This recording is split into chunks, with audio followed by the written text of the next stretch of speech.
Hello ಮಕ್ಕಳೇ, ನಾನು ನಿಮ್ಮ ಲೋಕೇಶ್, ಮೊದಲ ಹೆಸರು ಉಪನ್ಯಾಸಕ, ಫಿಸಿಕ್ಸ್ ಫ್ಯಾಕಲ್ಟಿ. ಮಕ್ಕಳೇ, ಇನ್ನೊಂದು ಸೆಷನ್ ಮುಖಾಂತರ ಬರ್ತಿದ್ದೀನಿ. ನಿಮ್ಮ KCET ಸರ್ ಯೂಶ್ವಲಿ ಕೇಳ್ತಿರ್ತೀರ, ಸರ್ ಯಾವ ಥರ ಟೈಮ್ ಟೇಬಲು ಏನಾದರೂ ಆಗುತ್ತಾ ಅಂತ. ಟೈಮ್ ಟೇಬಲು ನಾವು ಕೊಡ್ತೀವಿ, ಬಟ್ ಎಕ್ಸಾಕ್ಟಾಗಿ ನಿಮ್ಮ ಮೈಂಡ್ ವರ್ಕ್ ಮಾಡುತ್ತಾ ಇಲ್ಲ, ಆ ಥರ ಕಾನ್ಷಿಯಸ್ ಆಗುತ್ತಾ ಇಲ್ಲ ಅನ್ನೋದು ನೀವು ಡಿಸೈಡ್ ಮಾಡ್ಕೋಬೇಕು. ನಮ್ಮ ಕಡೆಯಿಂದ ನಾನು ಕೊಡ್ತೀನಿ. ಅದನ್ನೇ ಈ ಸೆಷನಲ್ಲಿ ಒಂಥರ ಟೈಮ್ ಟೇಬಲ್ ಥರ ಹಾಕ್ಕೊಂಡಾಗ ಯಾವ ರೀತಿ ಮಾಡಬೇಕು ಅಂತ. ಬಟ್ ಎಕ್ಸಾಕ್ಟ್ಲಿ ಅಲ್ಲ, ಕೆಲವು ಸಲ ಟೈಮ್ ಆ ಕಡೆ ಈ ಕಡೆ ಆಗುತ್ತೆ. ಬಟ್ ಒಂದು ಸ್ಟ್ರಾಟಜಿ ಅಂತ ಕೊಡ್ತೀವಲ್ವಾ, ನೀವು ಕುತ್ಕೊಂಡು ಸಾಲ್ವ್ ಮಾಡ್ತಾ ಇದ್ದಾಗಲೇ ನಿಮ್ಮ ಮೈಂಡ್ ಹೆಂಗೆ ಸೆಟ್ ಆಗ್ತಿದೋ ಅದು ಸೆಟ್ ಆಗೋಗುತ್ತೆ. That is a time table. Time table ಕೊಡ್ತಾರೆ, ಇದನ್ನೇ ಫಾಲೋ ಆಗಬೇಕು, ಈ ಟೈಮಿಗೆ ಊಟ ಮಾಡಬೇಕು ಅಂದರೆ ನೀವೇನಕ್ಕೆ ಅಡಾಪ್ಟ್ ಆಗ್ತಿದ್ದೀರಾ ಅದನ್ನು ಯೋಚನೆ ಮಾಡಬೇಕು.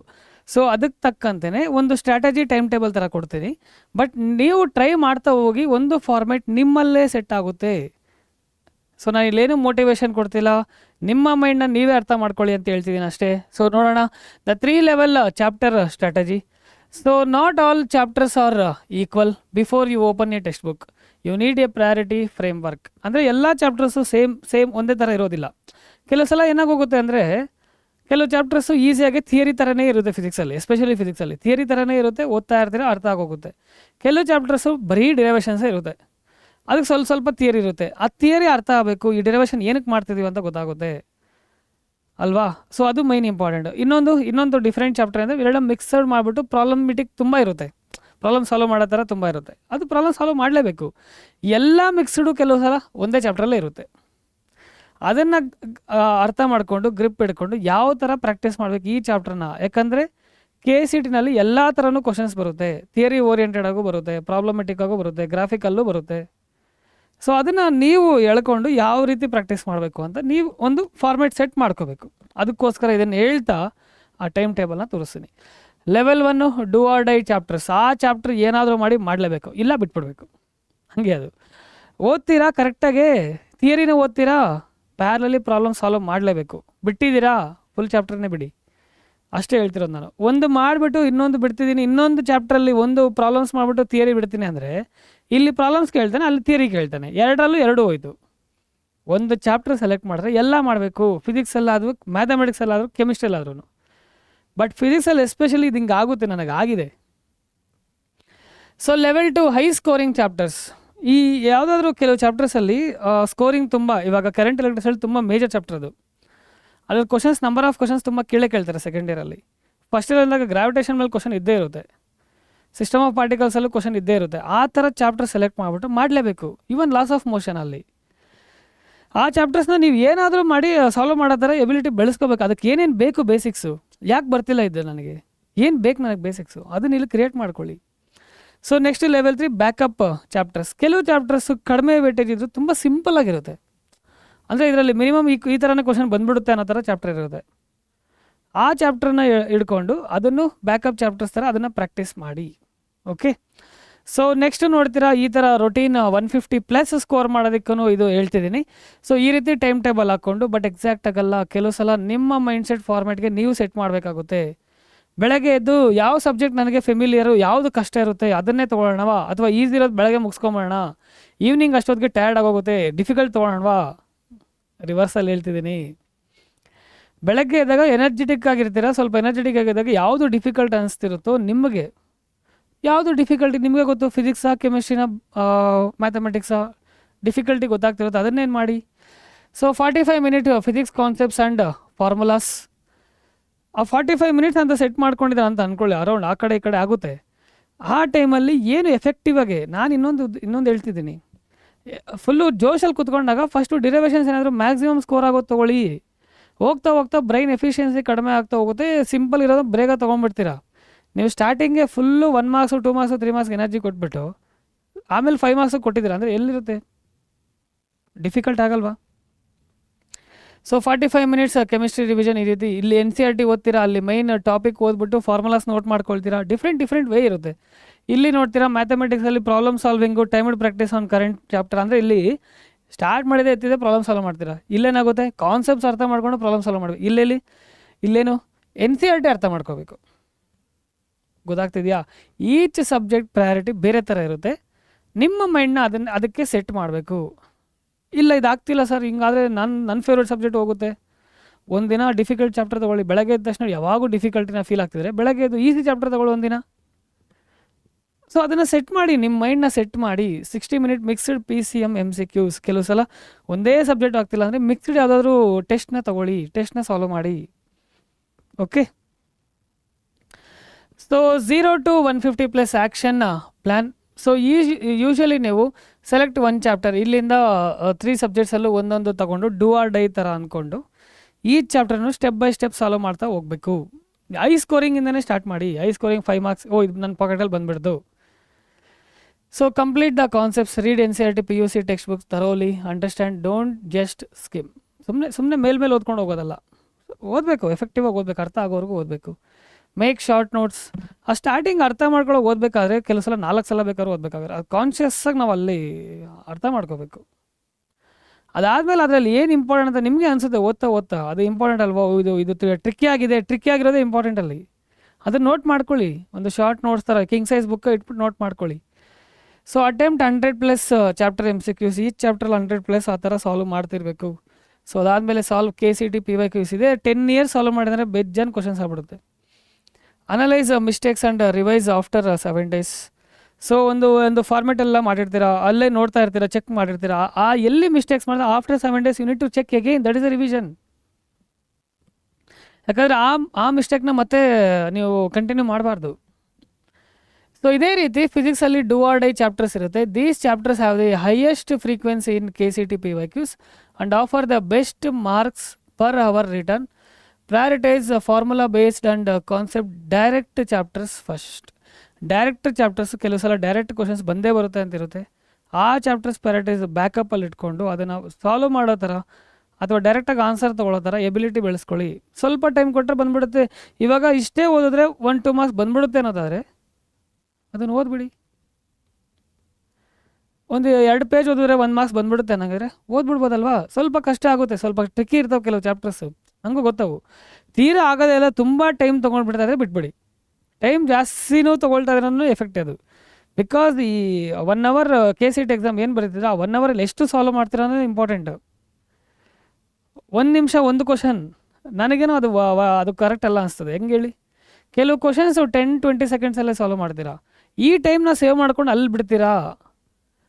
1 ಮಿನಿಟಲ್ಲಿ ಹೆಂಗೆ ಸರ್ ಸಾಲ್ವ್ ಮಾಡೋದು ಅಂತ ಕೇಳ್ತೀರಾ. ನೋ, ಓವರ್ ಆಲ್ ಪೇಪರಲ್ಲಿ ಇಷ್ಟು ಪೇಪರ್ಗೆ ಎಷ್ಟು ಕ್ವಶನ್ ಸಾಲ್ವ್ ಮಾಡಿ ಎಲ್ಲರೂ ಬರೀತಿದ್ದಾರೆ ತಾನೆ, ಹೋಲ್ ಕರ್ನಾಟಕ ಬರೆಯುತ್ತಾನೆ ಅಲ್ವಾ.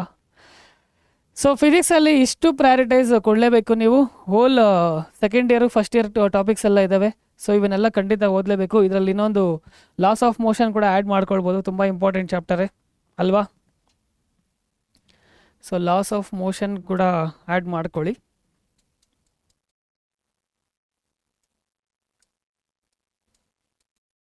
ಗ್ರಾವಿಟೇಷನ್ನು ಆ್ಯಡ್ ಮಾಡ್ಕೊಳ್ಬಹುದು. ಆಸಿಲೇಷನ್ಸ್ ಇನ್ಕ್ಲೂಡಿಂಗ್ ವೇವ್ಸ್ ಕೂಡ. ಆಸಿಲೇಷನ್ಸಲ್ಲಿ ಆ್ಯಕ್ಚುಲಿ ಒಂದು ಇದಿದೆ, ಅದು ಟ್ರಿಕ್ ಅರ್ಥ ಆಗ್ಬಿಟ್ರೆ ಡೈರೆಕ್ಟಾಗಿ ಅಪ್ಲೈ ಮಾಡ್ಬೋದು ನೀವು. ಅದನ್ನು ಮರಿಬೇಡಿ, ಅದನ್ನು ಆಸಿಲೇಷನ್ಸ್ನ ಲಾಸ್ಟಲ್ಲಿ ಸ್ವಲ್ಪ ಡಿಫಿಕಲ್ಟಿ ಇರುತ್ತೆ. ಆಸಿಲೇಷನ್ಸ್ ಆ್ಯಂಡ್ ವೇವ್ಸ್ ಅಂತ ಬರುತ್ತೆ, ಸ್ವಲ್ಪ ಡಿಫಿಕಲ್ಟಿನೇ ಇರುತ್ತೆ, ಬಟ್ ಈಸಿಯಾಗಿ ಸಾಲ್ವ್ ಮಾಡೋ ಒಂದು ಟ್ರಿಕ್ ಇರುತ್ತೆ, ಅದನ್ನು ಹಿಡ್ಕೊಂಬಿಟ್ರೆ ಸಾಕು. ಸೊ ನೆಕ್ಸ್ಟು ಇದು ಸೆಕೆಂಡ್ ಇಯರಲ್ಲಿ ಟಾಪಿಕ್ಸ್ ಬರೋದು, ಇದರಲ್ಲಿ ನೋಡ್ಬೋದು oscillations and waves, loss of motion ಇಲ್ಲಿ ಮೆನ್ಷನ್ ಮಾಡಿದ್ದೀವಿ. ಸೆಮಿ ಕಂಡಕ್ಟರ್ ಎಲೆಕ್ಟ್ರಾನಿಕ್ಸು, ಇದರಲ್ಲೂ ಅಷ್ಟೇ ಸ್ವಲ್ಪ ಥಿಯರಿಟಿಕಲ್ಲಿ ಡೈರೆಕ್ಟಾಗಿರುತ್ತೆ. ಒಂದು ಫಾರ್ಮ್ಯಾಟ್ ಹಿಡ್ಕೊಂಬಿಟ್ರೆ ಸಾಕು, ಡೈರೆಕ್ಟಾಗಿ ಸಾಲ್ವ್ ಮಾಡ್ತೀರಾ. ಆ ಥರ ಚಾಪ್ಟರ್ಸ್ನ ಬಿಡಬೇಡಿ. ಓಕೆ, ಸೊ ಕೆಮಿಸ್ಟ್ರಿಯಲ್ಲಿ do or die topics, physical ಕೆಮಿಸ್ಟ್ರಿಯಲ್ಲಿ, ಆರ್ಗ್ಯಾನಿಕ್ ಕೆಮಿಸ್ಟ್ರಿಯಲ್ಲಿ, ಇನ್ಆರ್ಗ್ಯಾನಿಕ್ ಕೆಮಿಸ್ಟ್ರಿಯಲ್ಲಿ ಇಷ್ಟು ಟಾಪಿಕ್ಸ್ನ ಸೆಲೆಕ್ಟ್ ಮಾಡಿಕೊಂಡು ಅದರ ರಿಲೇಟೆಡಾಗಿ ಏನೇನಿದೆಯೋ ಕಂಪ್ಲೀಟ್ ನಿಮ್ಮ PUC ಸಿಲೆಬಸ್ಸಲ್ಲಿ ನೋಟ್ ಮಾಡೋ ಮುಖಾಂತರ ಅಥವಾ ಶಾರ್ಟ್ ನೋಟ್ಸ್ ಮಾಡೋ ಮುಖಾಂತರ ಟ್ರಿಕ್ಸ್ ಏನಿದೆಯೋ, ಈಕ್ವೇಷನ್ಸ್ ಏನಿದೆಯೋ ಒಂದು ನೋಟ್ಸ್ ನೀವು ಓದ್ತಾನೆ ಪ್ರಾಕ್ಟೀಸ್ ಮಾಡೋ ಮುಖಾಂತರನೇ ನೋಟ್ಸ್ ಮಾಡ್ತಾ ಹೋಗಿ. ಬರಿಬೇಕು ಅನ್ನೋ ಕಾನ್ಸೆಪ್ಟ್ನಲ್ಲಿ ಬರಿತಾ ಕುತ್ಕೊಬೇಡಿ. ಓದಿ, ಅರ್ಥ ಮಾಡ್ಕೊಳ್ಳಿ, ಅದನ್ನು ಪ್ರಾಕ್ಟೀಸ್ ಥರನೇ ನೋಟ್ಸ್ ಮಾಡಿ. ಟೈಮ್ ವೇಸ್ಟು ಆಗಲ್ಲ, ಪ್ರಾಕ್ಟೀಸ್ ಮಾಡ್ದಂಗೆ ಇರುತ್ತೆ, ವರ್ಕು ಕಂಪ್ಲೀಟ್ ಆಗುತ್ತೆ. That is the multi task. So ಆ ರೀತಿ ಅಳವಡಿಸ್ಕೊಂಡಾಗ ಈಸಿನೇ ಆಗುತ್ತೆ. ಮ್ಯಾಥಮೆಟಿಕ್ಸ್ನಲ್ಲೂ ಕ್ಯಾಲ್ಕುಲಸ್ ಅಂತೂ ಫಿಸಿಕ್ಸಲ್ಲೂ ಯೂಸ್ ಮಾಡ್ತಾನೆ ಇರ್ತೀವಿ. ಸೊ ಅದಕ್ಕೋಸ್ಕರ ಇದಕ್ಕೆ ಕಡೆ ಗಮನ ಕೊಟ್ಟು ಚೆನ್ನಾಗಿ ಕಲ್ತ್ಕೊಳ್ಳಿ. Next algebra and coordinate, even matrices ಕೂಡ ಯೂಸ್ ಮಾಡ್ತೀವಿ. ಸೊ ಸ್ಕೋರಿಂಗ್, ರಿಲಯಬಿಲಿಟಿ, ಸೊ ಇಷ್ಟನ್ನು ತಗೊಂಡು ನೀವು ಪ್ರಾಕ್ಟೀಸ್ ಮಾಡಿಬಿಟ್ಟು ಇದರಲ್ಲಿ ನಾರ್ಮಲಿ ಎಲ್ಲಿ ಪ್ರಾಕ್ಟೀಸ್ ಬುಕ್ ಅಂತ ಏನು ಮಾಡ್ತಿರ್ತೀರೋ ಅದರಲ್ಲೇ ನೋಟ್ಸ್ ಥರ ಪ್ರಿಪೇರ್ ಮಾಡಿಕೊಂಡ್ರೆ ಬೆಟರು. ಸೊ ಟಾಪಿಕ್ಸ್ನ ನೋಟ್ ಮಾಡೋ ಮುಖಾಂತರ ಅದರ ಅಂಡರಲ್ಲಿ ಏನೇನು ಬರುತ್ತೋ ಇದರಲ್ಲಿ ಕ್ಯಾಲ್ಕುಲಸಲ್ಲಂತೂ ಫಿಸಿಕ್ಸಲ್ಲೂ ಯೂಸ್ ಮಾಡ್ತಾನೆ ಇರ್ತೀವಿ. Okay, so finally weekly study plan that works. So Monday to Sunday ಕೂಡ ಯೂಶ್ವಲಿ ಸೆಕೆಂಡ್ ಇಯರಲ್ಲಿ ಬ್ರೇಕ್ ಕೊಡೋಕ್ಕಾಗೋದಿಲ್ಲ. ಯಾವುದಾದ್ರೂ ಒಂದು ವಾರ ಏನಾದರೂ ಸ್ಕಿಪ್ ಮಾಡೋಂಗಿದ್ರೆ ಮಾಡಿ, ಬಟ್ ಟೆಸ್ಟ್ನ ಸ್ಕಿಪ್ ಮಾಡೋಂಗಿಲ್ಲ. ಟೆಸ್ಟ್ ಇತ್ತು ಅಂದರೆ ಸ್ಕಿಪ್ ಮಾಡೋಂಗಿಲ್ಲ. ಅದು ಇನ್ ಬಿಟ್ವೀನ್ ಯಾವಾಗಾದ್ರೂ ಒಂದು ಸಲ ಕವರ್ ಮಾಡಿರಬೇಕಾಗುತ್ತೆ. ಸಂಡೇನೇ ಫುಲ್ಲು ರೆಸ್ಟ್ ಕೊಟ್ಬಿಟ್ಟಿರ್ತೀರ. ಇಲ್ಲ, ನಾನು ಹೇಳ್ತೀನಿ ವೀಕ್ ಡೇಸಲ್ಲಿ ಯಾವುದಾದ್ರು ಒಂದಿನ ರೆಸ್ಟ್ ಕೊಟ್ಟಿರಿ, ಯಾಕಂದರೆ ಕಾಲೇಜು ಇಲ್ಲಿ ಕ್ಲಾಸಸ್ ಎಲ್ಲ ಬ್ಯಾಲೆನ್ಸ್ ಮಾಡಬೇಕಾಗುತ್ತೆ. ಸೊ ಅದಕ್ಕೋಸ್ಕರ ಹೇಳ್ತಿದ್ದೀನಿ. Physics new chapter plus MCQs 30 to 40. ಈ ಚಾಪ್ಟ್ರಲ್ಲಿ ಇಲ್ಲಿ ಥಿಯರಿನಲ್ಲಿ ಜಾಸ್ತಿ ಟೈಮ್ ಕೊಡೋಂಗಿಲ್ಲ.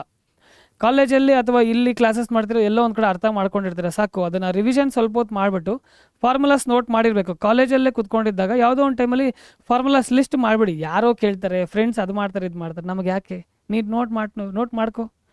ಅವ್ರು ನಿಮ್ಮ ಡಿಗ್ರಿ ಬರ್ತಾರ ಜೊತೆಯಲ್ಲಿ ಅಂದರೆ ಗ್ಯಾರಂಟಿ ಇರೋದಿಲ್ಲ. ಬಂದರೆ ಜೊತೆ ಕರ್ಕೊಂಡೋಗಿ, ಅಷ್ಟೇ ಅಲ್ವಾ? ಸೊ ಈ ರೀತಿ ಎಲ್ಲ ಸಬ್ಜೆಕ್ಟ್ಸು 3 ಸಬ್ಜೆಕ್ಟ್ಸೇ ಇಟ್ಕೊಂಡು ಬಯಾಲಜಿನೂ ಇದ್ದರೆ ಇನ್ನೊಂದು ದಿನ ಆ್ಯಡ್ ಆಗುತ್ತೆ. ಬಯಾಲಜಿನೂ ಫೋಕಸ್ ಮಾಡ್ತಾರೆ, 4 ಸಬ್ಜೆಕ್ಟು ಓದ್ತಿರೋರು, ಅವ್ರು ಇದಕ್ಕೂ ಫೋಕಸ್ ಆಗುತ್ತೆ. ಬಟ್ ಯೂಶ್ವಲಿ ನೀವು ಇಂಜಿನಿಯರಿಂಗ್, ಇವಾಗ ಕಂಪ್ಯೂಟರ್ ಸೈನ್ಸ್ ತೊಗೊಂಡ್ರೆ ಇಂಜಿನಿಯರಿಂಗ್ ಅಂತ ಫಿಕ್ಸ್ ಆದವರು ಈ ರೀತಿ ಫಾರ್ಮೆಟ್ನ ಯೂಶ್ವಲಿ ಮಾಡ್ತೀರಿ. ಇಲ್ಲಿ ರಿವಿಷನ್ಗೂ ಒಂದಿನ ಇದೆ, ಮಾಕ್ ಟೆಸ್ಟ್ಗೂ ಒಂದಿನ ಇದೆ. ಬೆಳಗ್ಗೆ ಸ್ವಲ್ಪ ಹೊತ್ತು ರಿವಿಷನ್ ಮಾಡಿಬಿಟ್ಟು ಹಂಗೆ ಟೆಸ್ಟ್ ತೊಗೊಳ್ಬಿಡ್ಬೇಕು, ಆಮೇಲೆ after break. Mistakes that destroy KCT scores. ಏನು ಮಿಸ್ಟೇಕ್ಸ್ ಮಾಡ್ತಿರೋ ನಿಮ್ಮ KCT ರ್ಯಾಂಕ್ನ ಹಾಳು ಮಾಡುತ್ತದು. ಅಂದರೆ ತುಂಬ ರ್ಯಾಂಕ್ ಬರುತ್ತೆ, ತುಂಬ ದೊಡ್ಡ ರ್ಯಾಂಕ್ ಬರುತ್ತೆ. ಸ್ಟಡಿಂಗ್ ವಿತೌಟ್ MCQ ಪ್ರಾಕ್ಟೀಸ್, ಅದು ಬಿಗ್ ಮಿಸ್ಟೇಕ್. ಅದು ಚಾಪ್ಟರ್ ಓದಿದಾದಮೇಲೆ, ಎಸ್ಪೆಷಲಿ ಫಿಸಿಕ್ಸ್ ಯಾವಾಗ ಗೊತ್ತಾ ಅರ್ಥ ಆಗೋದು, ನೀವು ಕಾನ್ಸೆಪ್ಟ್ಸ್ ತಿಳ್ಕೊಳ್ತೀರಾ. ಕಾನ್ಸೆಪ್ಟೇ ಒಂಥರ ಅಸ್ಯೂಮ್ ಆಗಿರುತ್ತೆ, ಒಂಥರ ಇಮ್ಯಾಜಿನೇಷನ್ ಬಂದಿರುತ್ತೆ. ಈ ಕ್ವಶನ್ಸು MCQs ಥರ ಮತ್ತು ಪ್ರಾಬ್ಲಮ್ ಸಾಲ್ವ್ ಮಾಡ್ತಿರಲ್ಲ, ಅದು ಹಿಂಗ ಅಂತ ಅವಾಗ ರಿಯಲೈಸೇಷನ್ ಆಗುತ್ತೆ. ಅದಕ್ಕೆ ಇಗ್ನೋರಿಂಗ್ ಫಸ್ಟ್ PUC ಚಾಪ್ಟರ್ಸ್, ಇದು ತುಂಬಾ ದೊಡ್ಡ ಮಿಸ್ಟೇಕ್ ಮಾಡ್ತೀರಾ. ಸೆಕೆಂಡ್ PU ಆದಮೇಲೆ ಎಲ್ಲರೂ ಫಸ್ಟ್ ಇಯರ್ನೆಲ್ಲ ಫುಲ್ಲು ನೆಗ್ಲೆಕ್ಟ್ ಮಾಡೋಕ್ಕಿರ್ತೀರ. ಸೊ ಈ ಫಸ್ಟ್ ಇಯರ್ ನೆಗ್ಲೆಕ್ಟ್ ಮಾಡಿದಾಗ ಏನಾಗುತ್ತೆ ಅಂದರೆ ಅಲ್ಲಿ 40% ವೆಯ್ಟೇಜ್ ಇರುತ್ತೆ, ಅಲ್ಲಿ ಹೋಗಿ ಆಡಿಸ್ಕೊಳ್ಳುತ್ತೆ. ಆ ತಪ್ಪು ಮಾಡಬೇಡಿ. Skipping PYQs. PYQs ಏನಿದೆ ಅದು ರಿಪೀಟ್ ಆಗೋಲ್ಲ, ಇವಾಗೇನೋ ಬೇರೆ ಫಾರ್ಮೆಟಲ್ಲಿ ಬಂದುಬಿಡುತ್ತೆ. ಏನಾದರೂ ಒಂದು ಮಾಡಿಬಿಟ್ಟು ಸ್ಕಿಪ್ ಮಾಡಿದಿರ ಅಂತ ಅಂದ್ಕೊಳ್ಳಿ. ಯಾವ ರೀತಿ ಕ್ವಶನ್ಸ್ ಕೇಳ್ತಾರೆ KCTನಲ್ಲಿ ಅಂತ ಒಂದು ಅನಾಲಿಸಿಸ್ ಇರೋದಿಲ್ಲ, ಅದು ಎಕ್ಸಾಮಲ್ಲಿ ಎಫೆಕ್ಟ್ ಮಾಡುತ್ತೆ. ನನಗೂ ಒಂದು ಸಲ ಆಗಿದೆ. KCTನ ಅಂತಲ್ಲ, ನಾವು ಎಕ್ಸಾಮ್ಸ್ ಬರ್ತಿರ್ತೀವಿ, ಅಲ್ಲಾಗಿದೆ. ಟೂ ಮೆನಿ ರಿಸೋರ್ಸಸ್, ಅದು ಓದಬೇಕಾ, ಆ ಮೆಟೀರಿಯಲ್ ಓದಬೇಕಾ, ಈ ಮೆಟೀರಿಯಲ್ ಓದಬೇಕಾ, ಇಷ್ಟೊಂದೆಲ್ಲ ನೋಡ್ಕೊಂಡು ಯಾವುದು ಓದ್ದಿರಂಗೆ ಹೋಗ್ತೀರಾ. ಅದು ದೊಡ್ಡ ಮಿಸ್ಟೇಕೆ. ಒಂದು ಬೆಸ್ಟ್ ಅಂತ ಅನ್ಸ್ಕೊಂಡಿರೋದು ನಾವು ಆಲ್ರೆಡಿ ಎದಕ್ಕೂ ಒಂದು ಇಂಪಾರ್ಟೆಂಟ್ ರೆಫರೆನ್ಸ್ ಬುಕ್ಸ್ ಹೇಳಿದ್ವಲ್ಲ, ಒಂದು ಸೆಲೆಕ್ಟ್ ಮಾಡಿಬಿಟ್ಟು ಅದರಿಂದನೇ ಮಾಡಿ, ಮುಗೀತು. No mock test or excessive guessing. ಆ MCQsಲ್ಲಿ 4 ಇರುತ್ತೆ, ಸುಮ್ಮನೆ ಗೆಸ್ ಮಾಡ್ಕೊಂಡೋಗಿ ಮಾರ್ಕ್ ಮಾಡ್ಕೊಂಡು ಬಂದಿದ್ದೀರಾ, ಸಾಲ್ವ್ ಮಾಡ್ದಿರಾ ಅಂದ್ಕೊಳ್ಳಿ. That is one of the biggest mistake. ಏನೇನು ಅಂದ್ಕೊಂಡಿರ್ತೀರೋ ಅದೇ ಆಗಿರಲ್ಲ ಅಲ್ಲಿ. ಎಷ್ಟೊಂದು ತುಂಬ ರೇರಲ್ಲಿ ಅದು ನೀವು ಗಳಿಸೋಕ್ಕಾಗುತ್ತೆ. You don't need to be a topper today. You need to follow the right plan every single day. Each day ನೀವು ಸಿಂಗಲ್ ಪ್ಲ್ಯಾನ್ ಕರೆಕ್ಟಾಗಿ ಫಾಲೋ ಮಾಡ್ತಾ ಹೋಗ್ರಿ. ಕೆಲವು ದಿನ ಸ್ಕಿಪ್ ಆಗುತ್ತೆ, ಬಿಟ್ಬಿಡಿ. ಬಾಡಿನೂ ಸಪೋರ್ಟ್ ಮಾಡಲ್ಲ, ಅಂಥ ದಿನ ಬಿಟ್ಬಿಡಿ. ನೆಕ್ಸ್ಟ್ನೇ ದಿನ ಕಂಟಿನ್ಯೂ ಮಾಡೋಂಗಿಲ್ಲ, ಬಾಡಿನ ಹಂಗೆ ಬಿಟ್ಬಿಡೋಣ ಅಂತ. Okay, start with priority chapters. Do or die chapters first. ಆ ಚಾಪ್ಟರ್ಸ್ ಓದಲೇಬೇಕು ಅಂತ ಫಿಕ್ಸ್ ಮಾಡ್ಕೊಳ್ಳಿ. ಆಲ್ರೆಡಿ ಹೇಳಿದ್ದೆ ಚಾಪ್ಟರ್ ನೇಮ್ಸು, ಅದನ್ನು ಖಂಡಿತ ಓದಿ. So track weekly marks. B consistent, never skip revision. ಈ ಥಿಂಗ್ಸ್ನ ನಿಮ್ಮಲ್ಲಿ ಅಳವಡಿಸ್ಕೊಂಬಿಡಿ. ಬೇಕಾದ್ರೆ ನೋಟ್ ಮಾಡ್ಕೊಂಡು ಇಟ್ಕೊಂಬಿಟ್ಟಿರಿ ಏನೇನು ಹೆಂಗೆ ಮಾಡಬೇಕು ಅಂತ. ಸೊ ಅಷ್ಟೂ ನೀವು ಕನ್ಸಿಸ್ಟೆನ್ಸಿಯಾಗಿ ಮಾಡ್ತಿದ್ದೀರ ಅಂದ್ಕೊಳ್ಳಿ, ಒಳ್ಳೆ ರ್ಯಾಂಕ್ ಬರುತ್ತೆ. ಇದೆಲ್ಲ ಮಾಡ್ತಿರೋ ಡಿಗ್ರಿಗೋಸ್ಕರ, ಇದೆಲ್ಲ ಮಾಡ್ತಿರೋದು ಒಳ್ಳೆ ಡಿಗ್ರಿಗೋಸ್ಕರ. ನೆಕ್ಸ್ಟು ಇದೆಲ್ಲ ಮಾಡ್ತಿರೋದು ಏನೋ ಜಾಬೇನಾ ಅಲ್ಲ, ನಾಲೆಡ್ಜ್ಗೋಸ್ಕರ. ಸೊಸೈಟಿನಲ್ಲಿ ಯಾವ ರೀತಿ ನಾಲೆಡ್ಜಬಲ್ ಆಗಿರ್ತಾರೋ ರೆಸ್ಪೆಕ್ಟ್ ಹಂಗೆ ಇರುತ್ತೆ. ಸೊ ನೀವೇ ನೋಡಿರ್ಬೋದು, ಒಂದು ಓದಿರೋ ಕೂತ್ಕೊಂಡಿಲ್ಲ ಅಂದರೆ ಓದ್ತಾ ಇದ್ದಾನಪ್ಪ, ಏನೋ ಮಾಡ್ತಾ ಇದ್ದಾನಪ್ಪ ಅಂತ ಒಂದು ನೋಡಿರಬಹುದು. TVಯಲ್ಲಿ ಮೂವೀಸ್ನಲ್ಲೆಲ್ಲ ನೋಡಿರ್ತೀರ.